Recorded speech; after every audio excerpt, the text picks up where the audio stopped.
ফুত আমার আখেরাতের জন্য না, ফুত হলো আমার পয়সা কামানির এটিএম বুথ।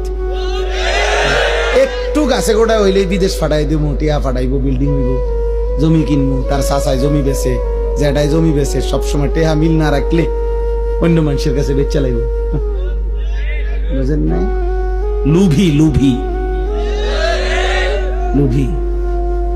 পড়লে পর, না পড়লে বিদেশ যা, না পড়লে কিতা করবি ক, একটা লাইন ফাইন কর, মানে টাকা, মানে হলো কি টাকা, সম্পদ, দুনিয়া। দুনিয়া তো শুধু দুনিয়া না বুঝাইলেন, ছেলে মেয়ে বউ বাচ্চা নাতি নাতনি দিয়া দালান বিল্ডিং ঘর বাড়ি পরিবারের এই টাকা পয়সার না বুঝ দিলেন, আখিরাত পেয়ে গেলেন, পরকাল পেয়ে গেলেন।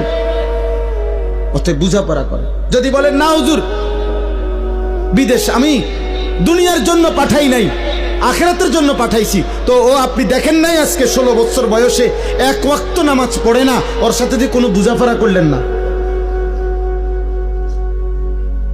কথা বলেন, আমরা সিরা খাই, আমরা বুঝি না। মনে রাখবেন, আমার বাবা রাগ হবেন না, হিসাব আমার কাছে দিলে হবে না। আমার লগে জোরাতালি কথা কইবেন, মসজিদের ইমাম সাহেবরে একটা তেল জাল দিয়ে বুঝাই লাইবেন, আখেরাত কি ইমাম সাহেবই হিসাব নিব?